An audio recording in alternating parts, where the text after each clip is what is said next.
But yeah, the music in the background, I'll turn it down. So yeah, continuing now in the car, air conditioning. It's hot out there.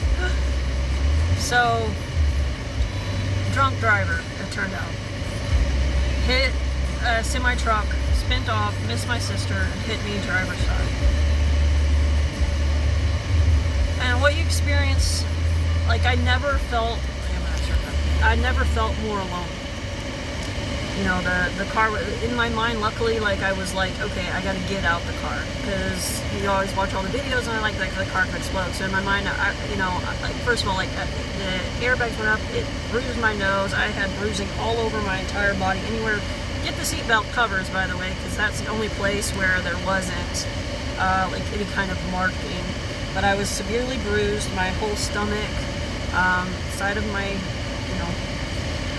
my breast, the shoulders, my shoulder, my neck, like where the seatbelt had cut, severe bruising. By the way, ice. You got severe bruises, it helps. I was like having to deal with, like, this is what I'm gonna look like for the rest of my life. So that alone would humble you. Like, that alone, like, you're like, you have to come to terms with the reality that could be it. But I was crawling out of the car, and of course my mind wasn't thinking, so I didn't shut the door.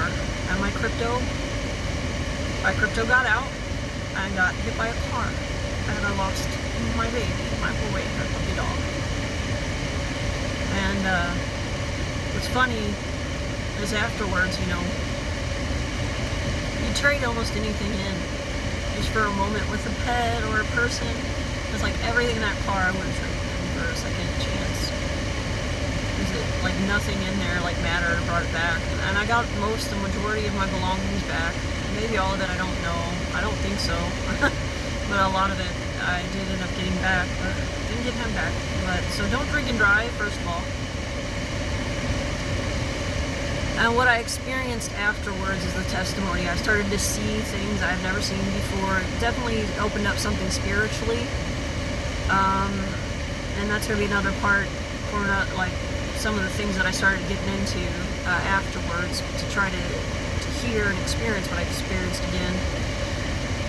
But you never feel more alone than you're getting out of the car. And my sister and I, we don't always get along. And I mean, I don't know why, but I was trying to crawl to like the end of the highway, which is probably good that like I couldn't get very far. I just knew I needed to get out of the car. Because, I could have gotten ran over. I just like, I need to be seen. And I felt just this darkness, and I prayed out to God, so it's like, if this is it, Lord, forgive me, I prayed, and afterwards, when I was sitting there, I'm like, this is it, I'm dying, I heard like this blood-curdling scream, after feeling very alone, and it was my sister, who in my time in my life, I thought that she hated me, like she don't like me, like, your siblings, you fight, off and on, but we had been going through a struggle, and I felt like my family was being pretty hard on me. I don't know, it's hard to explain. I just heard I have her ups and downs, and when I heard the scream, it's like, I felt this sense of joy. Like, she really does care about me, and she really does love me. And so I went from feeling such darkness to feeling very loved, and it was like right after I prayed.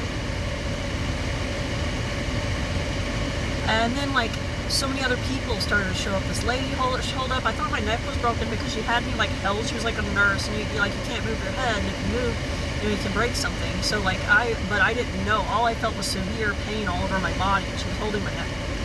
And so I was like, I was, like, coming towards, like, who's going to take care of me? Like, if I'm paralyzed, and she was holding my neck still, and so I didn't know. All I know is I felt pain, and I couldn't move my head. I couldn't feel my limbs. I was numb. I guess adrenaline had numbed my body.